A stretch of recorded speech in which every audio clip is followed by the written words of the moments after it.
현대인에 있어서 운동 부족이라고 하는 문제, 이것은 건강상의 문제, 다만 어떤 우리 체력의 저하의 문제로 끝나지 않고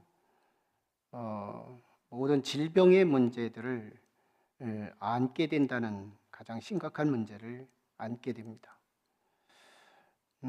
운동만 하지 않아도 우리에게 5가지 종류의 질병이 약속되어 있습니다.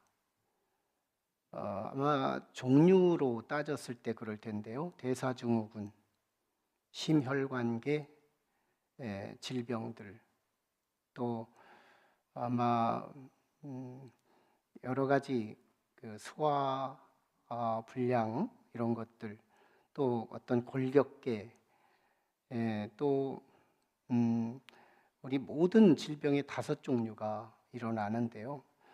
질병의 구체적인 내용들을 보면 14가지 종류로 추산되는 질병이 운동만 하지 않아도 우리에게 찾아온다는 겁니다. 이 운동이라는 것이 그렇게 중요하다는 얘기인데요. 1차 산업시대에는 우리의 일이 곧 운동이고 운동이 곧 일이었습니다. 그래서 일과 운동을 이원화되지 않았고요. 일하면 그 사람은 저절로 운동이 이루어지게 됩니다. 근데 오늘날은 삶이 이원화됐어요. 일은 일대로, 운동은 운동대로 따로 실행해야 하는 과제 속에 있어요. 근데 가장 먼저 우리가 전형적인 것은 일과 운동이 함께하는 거, 이게 가장 이상적인 삶일 텐데요. 저는 이 복음도 영적인 세계도 원리가 너무너무 똑같다는 점입니다. 우리가 복음으로 하나님의 영적인 배가 불리워졌다면 반드시 이 육체가 음식을 먹고 운동이 필요하듯이 우리에게 복음의 양식을 배부르게 먹었다면 분명히 영적인 운동이 필요하다는 겁니다. 그 운동이 1차 농업시대의 표준을 맞춰야 할 텐데 노동이 곧 운동이고 운동이 곧 노동인 것처럼 우리에게 사명이 주어지는데 내게 주어진 영의 양식이 사명으로 승화되고 사명으로 연결될 수 있다면 이 사명은 곧 우리의 영적인 운동하고도 이어진다는 거예요. 오늘 사도행전에서 주시는 우리의 말씀은 영적인 운동에 참여할 수 있도록 독려하고 있습니다. 복음에 배부르신가? 복음에 대한 충분한 이해가 되셨는가? 복음이 내 속에서 영적인 살찌움이 되고 복의 근원을 이루고 있다면 우리는 바로 이어질 것이 뭐냐면 영적 사명입니다. 사도행전에서 이 사명의 노동을 우리가 간과한다면 영적인 세계에도 5개 육체의 질병이 우리를 비켜나갈 수 없다는 점이에요. 지난 시간에 우리는 사울이 회심하고 예루살렘 교회의 초신자로 들어가자 거기 사도들, 거기 성도들이 이 사울을 경계합니다. 이 악명 높은 사람, 교회를 박해하려고 들어왔다고 오해하고 그러면서 이 사울을 경계하고 터부시하게 돼요. 그러자 정말 초대교회 그리고 모든 세계 교회의 가장 모델이 되는 MD 사역자 바나바가 이 사울을 데리고 사도들에게, 제자들에게, 성도들에게 가서 중간 역할을 하게 됩니다. 이 사람은요 분명히 하나님 만났습니다. 그리고 주의 음성을 들었고요. 그리고 다메섹에서도 복음을 증거하는 걸 내가 봤습니다.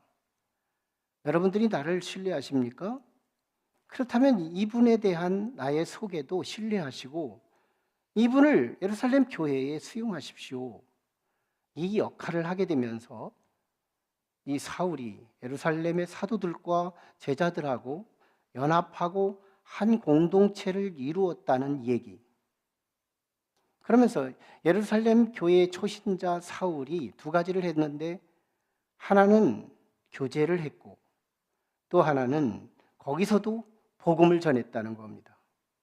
헬라파 유대인들을 대상으로 각 회당에 찾아다니면서 아직 유대교에 빠져 있는 저들, 율법밖에는 모르는 저들에게 예수 그리스도를 믿음으로 구원받는다는 이 복음을 전하게 된 거예요. 말발이 얼마나 셌는지 사울의 당대의 철학적 사고, 그리고 구약에 대한 성서적 지식, 그리고 논리성 있는 사고력, 이 논증에 유대인들은 말발에 지게 됩니다. 그래서 결국 말에 진 유대인들은 사울을 죽이려고 하게 됐을 때 예루살렘 교회 성도들의 몇몇의 호의를 받아 가이사랴 지방까지 같이 피해주고, 그리고 거기서부터 다소 길리기아 다소라고 하는 고향으로 피신해서 쉬게 합니다. 그런데 놀라운 것은요, 31절 지난주 마지막 절, 묘한 하나의 옵션 메시지가 하나 전체 문맥과 어울리지 않게 옵션이 들어오는데, 그게 바로 사울이 떠난 이후에 예루살렘 교회는 놀랍게도 평안이 찾아왔고 위로가 찾아왔으며 교회의 성도들의 숫자는 배가 번식하며 부흥이 됐다는 얘기입니다. 이게 놀라울게 이 사도행전의 저자 석학 누가의 의도를 볼 수 있는데요, 기라성 같은 인재들, 역사 속에서 이미 소개된 위대한 인재들이 하나 발굴이 되고 드러나게 되는 순간마다 사도행전의 저자가 늘 쐐기처럼 박아주는 우리 독자들과 성경을 해석하는 많은 사람들에게 한 가지를 잊지 말 것을 유념시키는 멘트가 있는데, 그게 바로 교회의 성장과 교회의 평안과 교회의 위로와 부흥은 사울이라는 특정인 때문이 아니고 성령, 그분이 부흥케 하는 영이라고 이걸 가르쳐 주신 거, 이게 지난주에 말씀의 핵심이었습니다. 그리고 오늘 본문으로 갑자기 베드로의 이야기가 전개됩니다. 베드로가 예루살렘 교회에서 사역을 하다가 흩어진 그리스도인들에게 찾아갑니다. 온 유대 땅으로, 그리고 갈릴리 땅으로, 그리고 사마리아 땅으로 흩어진 그리스도인들의 틈바귀 속에 들어가서 예수 그리스도의 복음을 증거하는 과정에 두 가지 기적, 루따라고 하는 그 지역에 가서 놀라우게 애니아라는 한 남성이 8년 동안 중풍병에 걸렸는데, 이를 향하여 베드로가 이렇게 기도합니다. 나사렛 예수 그리스도께서 당신을 낫게 하시니 일어나 자리를 정돈하라. 이 가볍게, 힘도 들이지 않게 이 멘트 하나를 하면서 일어나라고 명령하니 8년 중풍 환자, 7년이 넘어갔어요. 그가 일어납니다. 들 것을 들고 자기 집으로 가는 거예요. 이게 얼마나 사회적 센세이션이 되고 얼마나 자극제가 되는지 이 소문이 루따 인근에 퍼지기 시작합니다. 유대 땅 시골 곳곳 구석구석마다 예수 그리스도의 그 영향력이 퍼지기 시작하는데요, 이 애니아 하나가 나왔는데 애니아가 믿는 또 다른 그리스도인들이 배가 번식하면서 예루살렘 교회, 갈릴리 교회, 사마리아의 교회, 이 교회들이 다 부흥이 돼서 예수를 모르는 이가 없고 예수를 믿는 사람들이 풍성해졌다는 얘기예요. 그 시점에 거기서 아주 가까운 요빠라는 곳에 항구 도시였는데, 거기서 살고 있는 다비다라고 하는 한 여자 제자가 있었습니다. 이는 이미 예수를 믿고 있었던 것 같아요. 여제자 다비다. 이 사람이 갑자기 몹쓸 병에 걸리더니 죽게 됩니다. 그런데 놀랍게도요, 이 다비다가 살아온 그 흔적이, 살아온 삶의 여훈이 죽고 난 이후에 다 드러나게 되는데요. 이는 예수를 믿으면서 빛과 소금의 역할을 감당한 겁니다. 받은 바 그 은혜를 가지고 내게 주어진 은사를 사용해서 사람들의, 여성들, 특별히 가난한 과부들에게 속옷을 만들어서 입게 하고, 때로는 겉옷이 필요하면 겉옷을 꼬매가지고 옷을 만들어서 입게 하고, 이 역할을 하자 갑자기 선한 일을 하던 이 여제자가 죽어 누워있는 겁니다. 그러자 여기에 은혜를 입었던, 여기에 빚을 지었던 많은 과부들이 그 죽은 시체에 둥그렇게 앉아서 슬피 울며 이렇게 읊조립니다. 저 사람이 나를 속옷을 지어줬어요. 저 사람이 나의 겉옷을 지어줬어요. 이 사람이 이렇게 착한 사람이 이렇게 죽을 수가 있나요? 하고 읊조리며 그의 죽음을 슬퍼하고 있었습니다. 그때요, 여러분, 나의 주변에 있는 나의 이웃, 내가 일상 때는 다 각각 자기를 쳐다보는 것 같지만 내가 비상이 있고 내가 좋은 일이 생길 때마다 나를 향하여 시선을 둘 수 있는 나의 이웃, 그거 우리 간과하면 안 되는 거예요. 내 주변에서 내가 어떤 어려움이 있거나 내 주변에서 내가 조금이라도 좋은 일이 있을 때 함께 웃어줄 수 있고 함께 울어줄 수 있는 우리의 이웃은 우리 집에 돈 안에, 지갑 안에 들어있는 돈과도 같습니다. 이거 자산이에요. 이거 재산이에요. 여러분이 비단 지금 어려움이 없기 때문에 각자 자기 삶을 살아가는 것 같지만 어려움 한번 당해보십시오. 나를 위해 열일 재백사하고 달려올 만한 이웃들이 있느냐는 겁니다. 그건 나의 자산이에요. 다비다의 자산이 누구냐? 자기 집에 있는 재물도 자기 자산이겠지만 그는 자기가 죽었을 때 슬피 울어줄 수 있는 이 과부들, 많은 이웃들, 그는 평상시에 어떻게 살아왔는지, 나는 사람을 벌어가며 산 사람이에요. 나는 사람을 획득하며 산 사람들이에요. 내 삶의 여정은 나 혼자만 덩그러니 살아오는 외로운 인생이 아니라 내가 살아온 흔적과 내 살아온 영향력으로 내 주변에 사람의 울타리가 있다는 것, 이게 얼마나 복된 삶인 것인지요. 다비다는 참 위대한 인생을 살았습니다.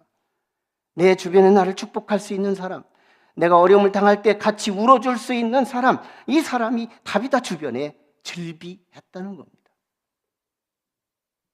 그런데 그 중에서요, 자금의 센세이션을 일으켰던 베드로의 중풍 환자를 치유한 사건에 대해서 루따에서 일어났는데 그 루따와 욥바가 너무 가까운 동네였어요.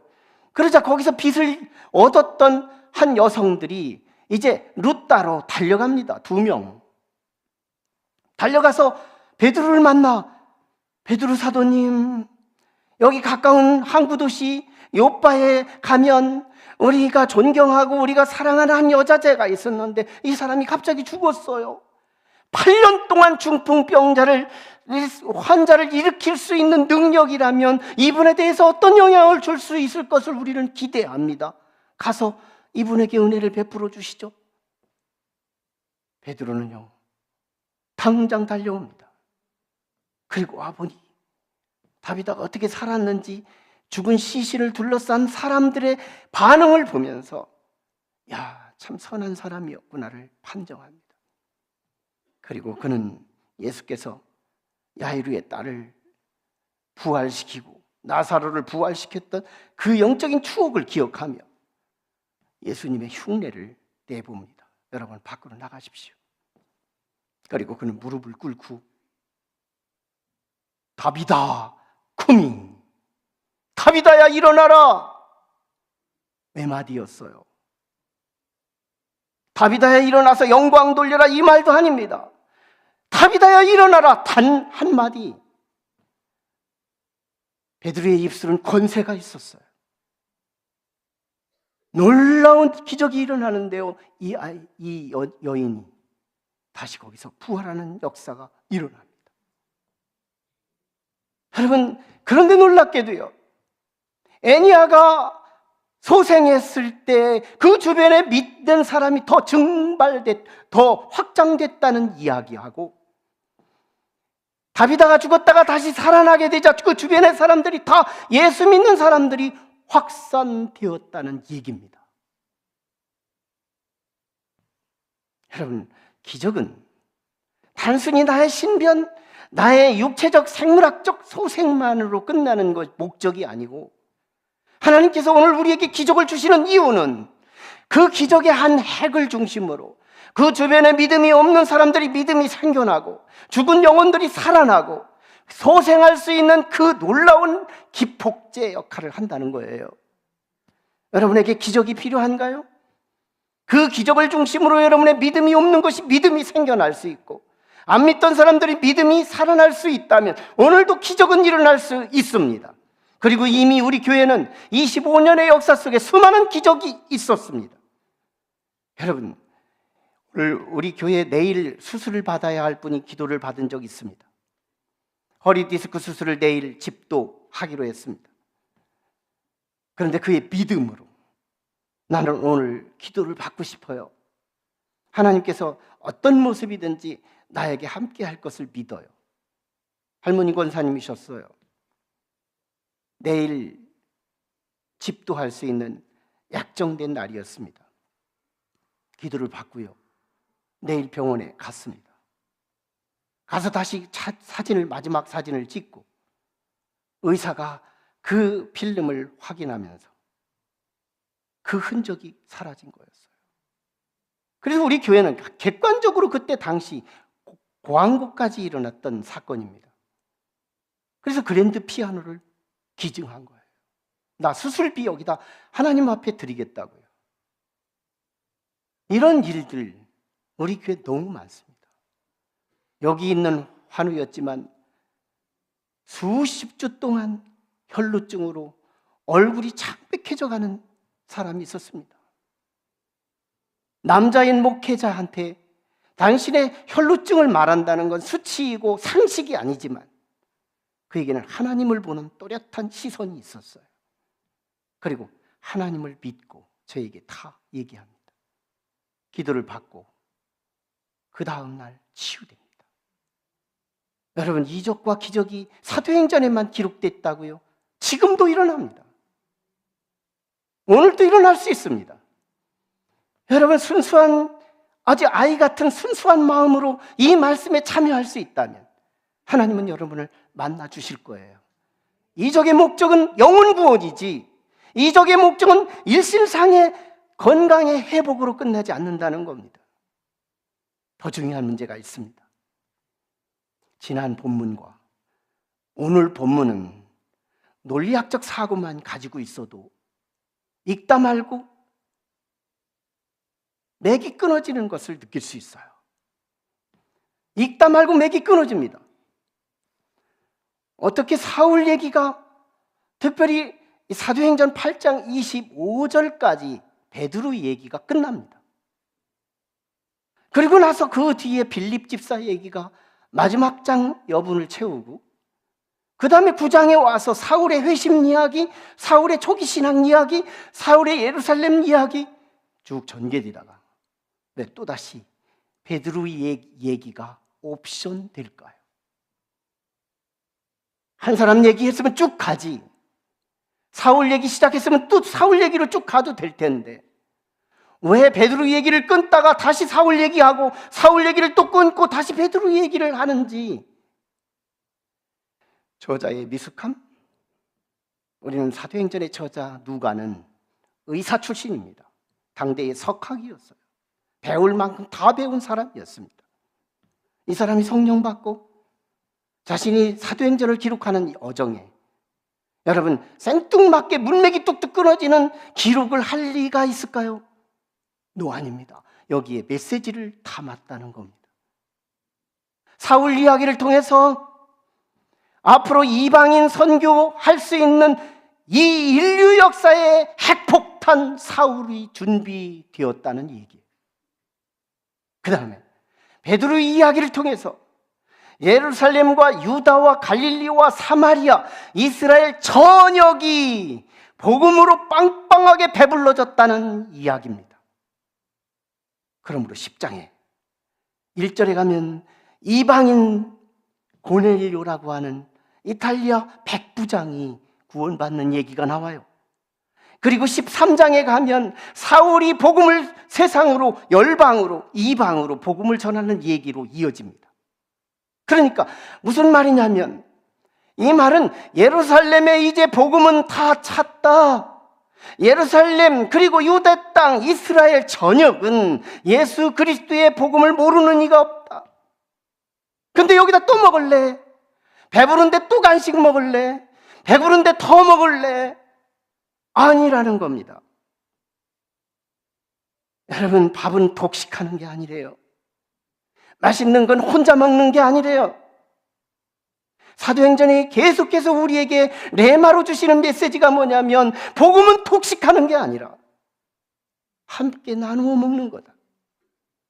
예루살렘 식구들이 빵빵하게 먹었거든 유대 땅으로, 유대 식구들이 빵빵하게 먹었다면 갈릴리로, 갈릴리가 다 먹었다면 사마리아로, 사마리아가 다 먹었다면 땅끝으로 복음은 가야 한다는 겁니다. 삭개오는요, 다 가지고 실패한 인생이었어요. 삭개오만큼 부자가 있을까요, 여기? 삭개오는 우리보다 훨씬 더 큰 부자였습니다. 그러나 그는 실패한 인생이었어요. 그가 환난을 당하고 어려움 당할 때 아무도 싸늘한 시선만 줄 뿐이지 따뜻한 온정 있는 시선을 주는 사람이 없었어요.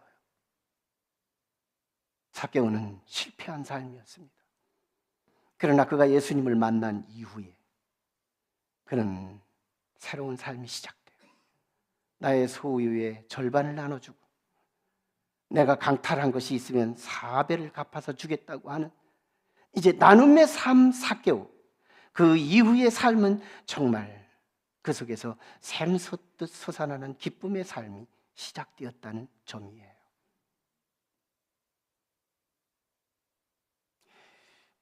우리는 이쯤에서 한 가지를 질문해야 합니다. 우리는 예수를 믿으시면서 몸이 아프신가요? 예수 믿는데요. 예수 믿는데 가난하신가요? 예수 믿는데 관계가 힘드신가요? 예수 믿는데 남모르는 어려움이 우리를 지배하고 있나요? 예수 믿는데 믿지 않는 자하고 너무 같은가요? 이거 우리 다시 한번 사도행전의 메시지를 들으면서 문제를 해결할 필요가 있습니다.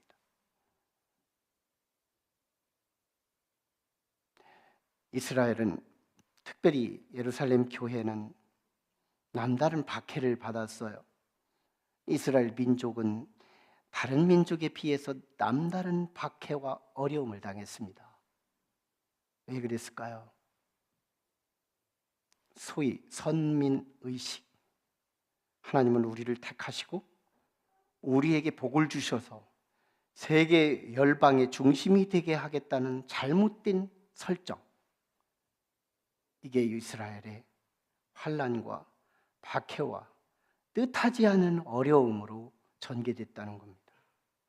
왜 우리가 유대교의 박해를 받아야 하지? 왜 우리가 타민족에 비해서 우리 민족이 더 이렇게 박해를 받아야 하지? 이스라엘은 질문할 필요가 있었어요. 여기에 사도행전은 우리에게 해법을 제시해주고 있습니다. 저들이 복음을 독식하니까, 예루살렘 교회가 복음을 독식하니까 유대교의 야성, 동물적 야성, 약육강식으로 약한 자는 잡아 뜯어먹어, 너는 완전히 죽어져도 나만 잘 살면 된다는 이 야성, 그들은 잠자고 있었어요. 저들이 복음을 먹고 성장할 시기에 저들은 자고 있었어요. 아무도 야성을 드러낼 수 없었어요. 그런데 저들이 복음으로 배불러지고, 저들이 이제는 복음에 대해서 충분히 숙지하고 예수 그리스도로 말미암아 구원받는 걸 자기가 누렸고 그랬을 때 저들은요, 이 복음을 가지고 이웃에게 나누려고 하지 않았습니다. 그때 성령은 유대교회의 야성을 깨웁니다. 붙들고 있던 유대교회의 야성, 율법적 잔인성, 이걸 그냥 놔버리는 거예요. 그래서 유대교회의 야성이 예루살렘 교회를 박해하기 시작합니다. 저들은 왜 박해하는 거야? 저 나쁜 사람들, 얘들은 나쁘고 나는 좋은 사람들, 이러면서 우리는 일방적인 해석을 하고 있지만 전체적으로 생각해 보면요, 내가 필요 이상의 애매한 고통을 당하고 있는 이유는 더 본질적으로는 내가 필요한 이웃들에게 복음을 전하지 않았기 때문이라는 사실입니다. 이게 사도행전의 해법이에요. 최미란 집사라는 가수가 있습니다. 유명 가수라는데요, 최미란 집사가 세상 노래를 하면서 예수는 믿고 있었지만 그는 가라였어요. 그는 이미테이션이었어요. 예수를 믿으면서도 자신은 우울증에 빠집니다. 그러니까 조그마한 사업을 운영했는데 사업은 계속해서 마이너스 사업이 됩니다. 점점 우울증은 마이너스 사업에 더 성장해가고, 또 자기 사업은 계속해서 무너져 내려갑니다. 왜 내가 예수를 믿는데 이런 어려움이 당할까? 왜 내가 예수 믿는데 이런 시련을 당할까? 왜 내 기도는 들어주지 않으실까? 그러자 어느 날요, 그는 하나님의 말씀을 읽다가 깨닫게 됩니다. 아, 내가 세상의 노래가 아니라 나는 이제 CCM 가수가 되겠다. 나의 이 아름다운 목소리를 가지고 하나님께 영광 돌리며 길거리에서도 찬양하고 하나님의 성전에서도 찬양하며 찬양을 통해 복음을 세상에 전하겠다. 그 이후에 참으로 이상하고 설명할 수 없는 비논리적 현실이 주어지는데요, 그게 바로 사업이 세워지기 시작하더라는 거예요. 그동안에 내가 선택을 잘못해서 사업이 무너진 게 아니었다는 거예요. 그런 우울증이 치료됩니다. 우울증이 치료되기 시작하는 거예요. 놀라워요. 물어보십시오. 하나님께 한번 오늘 사도행전을 통해서 하나님이 나에게 주시는 메시지는 뭘까요? 여러분, 본질적으로 하나님의 뜻이 나를 구원하는 것이 1차 목적이며 나를 통해 누군가가 구원받는 것이 하나님의 본차적인 의미가 된다는 겁니다. 근데 나를 통해서 그렇게 구원받기를 원하는 하나님의 뜻이 막힌 거예요. 신진대사가 끝난 거예요.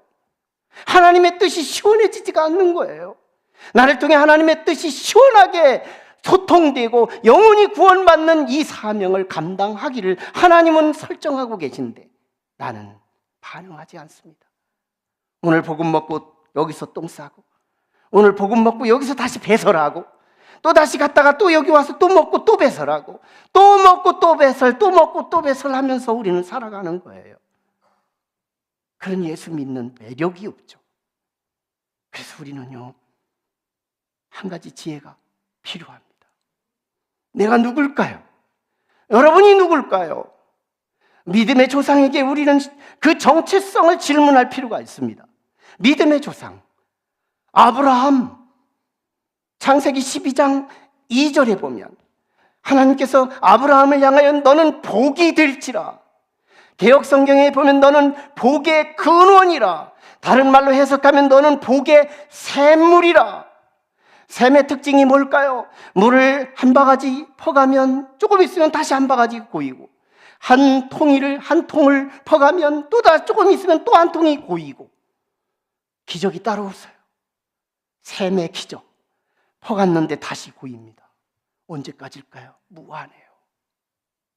지구가 끝날 때까지 이 샘은 기적의 샘이 되는 거예요. 이게 우리래요. 우리 같이 한번 따라서 해볼까요? 나는 복의 근원이라, 나는 복의 샘이라.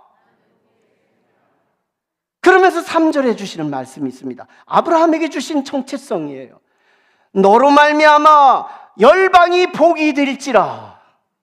너로 말미암아 열방이 복이 될지라. 이게 믿음의 조상, 신앙의 첫 단추에게 주신 약속입니다. 이 약속은 영원 불변해요. 믿음의 후손들이라면 오늘 우리 모두에게도 이 DNA가 우리에게 있어야 한다는 거예요. 아브라함이 창세기 12장 2절로 끝났다면 우리도 끝나면 되는 거지만, 창세기 12장 2절로 끝나지 않고 3절로 이어지는 말씀이 뭐예요? 너로 말미암아, 너를 통해서 다른 사람이 복을 받는 것. 이게 믿지 않는 자와 우리와의 차이입니다. 그때 우리는요, 다시 말하면 우리는 선교사예요. 비행기를 타고 해외에 가서 복음을 전하는 자들만 선교사가 아니라, 오늘 우리 교회 성도들은 내가 선교사로서 출발할 수 있기를 원합니다. 선교사가 되기를 축원합니다. 한번 따라서 해보실까요? 나는 하나님의 선교사라. 복의 근원을 품고 있는 하나님의 선교사예요. 우리는 하나님의 선교사입니다. 우리는 하나님의 선교사예요. 그래서 우리는 직장 따로, 선교사 따로가 아니에요. 직장에 가지만 선교사로 가야 하고, 가정에 가지만 선교사로 가야 하고, 내가 사회로 가지만 선교사로 사회에 가는 거예요. 그렇다면 우리는 선교는 이제 더 풀어서 설명할 필요가 있습니다. 선교가 뭘까요? 여러분, 가장 먼저 내 속에 핵, 복의 근원, 복을 품은 자예요. 하나님을 품은 자예요. 성령을 품은 자예요. 하나님이 내 속에 있는 사람은 이제 눈빛이 선교입니다. 우리의 눈빛, 영혼을 구원하려고 하는 긍휼의 눈빛, 자비의 눈빛, 사랑의 눈빛, 이 눈빛이 선교인 거예요. 우리의 언어가 선교입니다. 우리의 말은 그냥 말이 아니에요. 우리의 말은 저주는 저주요, 복은 복으로 이루어지는 말의 권세가 있는 거예요.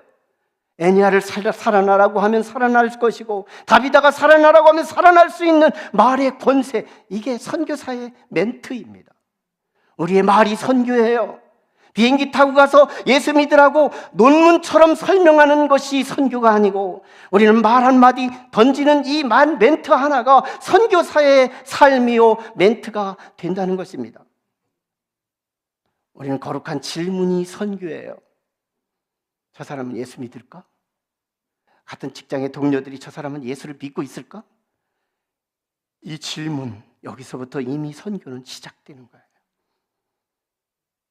이 질문. 그래서 내 입술을 굳이 열어가며 혹시 어느 교회 다니세요? 이 질문, 이거 용기 있어야 할 수 있습니다. 이건 선교사의 용기가 있어야 비로소 물을 수 있는 멘트들입니다. 우리의 얼굴은요, 10도만 밝게 웃어보십시오. 한번 좀 웃음 좀 보여보쇼. 옆 사람을 보고 한번, 2부 예배 때는 진짜 잘 웃더니 3부 예배는 진짜 얼룩져 있습니다. 안 웃어요. 네. 근데요, 제가 이 강대상에서 제가 이 속독을 해봐가지고 광폭을 가지고 보면 한눈에 여러분 다 볼 수 있어요. 한눈에 다 보입니다. 갑자기 풀밭이 되고요, 갑자기 꽃밭이 됩니다. 언제 이렇게 바뀔까요? 여러분의 얼굴에 10도만 미소를 담으면 참 신기하게도 사람들이 다 꽃 한 송이가 피는 거예요. 풀밭에 꽃 하나가 고민합니다. 나 하나 핀다고 꽃밭이 될까? 네. 그러나 오늘은 나 혼자 펴보자 하고 보니 옆에도 펴 있더래요.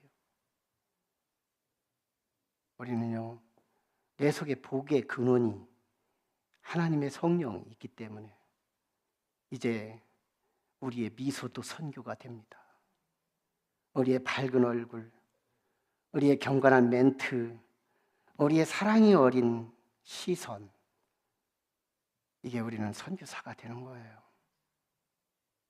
그리고 직장에서 소득이 있으면 한 달에 10,000원이라도 선교헌금을 하십시오.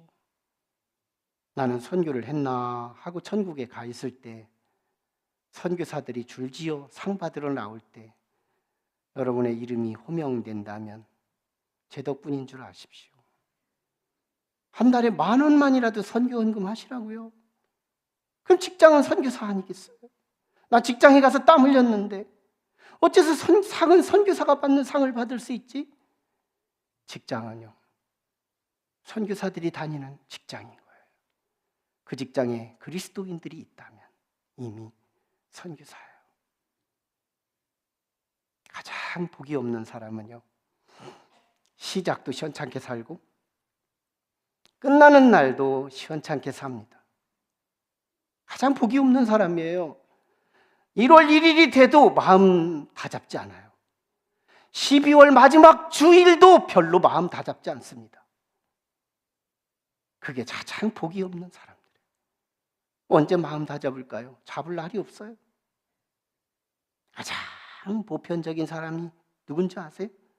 시작하는 날 잘하는 겁니다. 1월 1일 날, 10일 날까지 잘합니다. 신앙생활도 잘하고 언어도 다듬고 자신의 삶의 자세도 고치고 첫날을 잘하는 사람, 보편적인 사람이에요. 복 있는 사람이 누굴까요? 마지막 날 잘합니다. 마지막 날 잘해요. 마지막 날 잘한다는 이 메시지는 내년도 잘한다는 암시가 있는 겁니다. 여러분, 예수님께서 십자가에 갈보리 산에서 돌아가셨을 때 십자가에 매달리세요. 거기에 양편의 강도들이 함께 매달립니다. 한편 강도는 예수님을 희롱하며 예수님을 힐난하다가 지옥에 들어갑니다. 그런데 한편 강도가 마지막 그는 예수를 믿지 않았어요. 젊었을 때도 이 일상적인 삶의 시간과 기회가 줘도 그는 예수를 믿지 않았어요. 오직 잔인한 야성만 가지고 삽니다. 그런데 마지막 순간이었습니다. 예수님을 향하여 주님, 오늘 낙원에 이르시면 나도 거기 있게 하옵소서. 멘트 하나 잘하고 마지막 유종 의미를 잘했다가 그는 어릴 적부터 죽을 때까지 예수를 실컷 믿었던 사람들이 간 곳에 이 강도가 들어갑니다. 이거 얼마나 복 있는 자예요. 진짜 복 있는 사람이에요. 이번 주가 어떤 이는 역전을 이루는 자가 될 것이고 어떤 이는 여전히 실패하는 자가 될 거예요. 마지막 주도 안 왔습니다. 주로 앞자리에 앉는 분들이 그래요. 첫 주 빠지고 12째 주 빠지고 그랬어도 오늘 마지막 주는 와야지. 마지막이 지혜로운 사람, 마지막이 복 있는 사람이 복 있는 거예요. 주간에 실컷 빠졌어도요, 오늘 나와서 마지막 단추를 잘 여미는 사람, 이 사람이 평생 예수 믿은 사람의 자리에 앉게 되더라는 거예요. 이제 순종하십시오. 제가 쇼츠를 요즘에는 계속 보여드리고 있습니다. 지난주에 한 쇼츠, 한 1분짜리 복음, 지난주에 말씀 중에서 가장 1분 안에 모든 화두를 끝낼 수 있는 쇼츠. 우리가 세상에 나가서 멘트를 말할 때 이 쇼츠 감각을 가지고 가라는 겁니다. 지난주에는요, 성령이 다 하셨어요. 믿음이 시들은 분이 있으면 가셔서 성령이 다 하셨습니다. 이렇게 전하고 오면 되는 거예요. 이번 주에 설교 중에서도 쇼츠가 나올 것입니다. 여러분이 들은 쇼츠는 어디 있을까요? 여러분에게 레마로 들려진 쇼츠는 어디 있을까요? 그 쇼츠 한마디를 누군가에게, 믿음 있는 자든 믿음이 없는 자든 한마디를 날리고 오신다면 여러분 마지막 단추를 잘 여며서 1년 내내 잘한 사람 뺨칠 만큼 그 복된 자리에 함께 할 줄로 믿습니다. 같이 기도하시죠. 함께 같이 기도할 때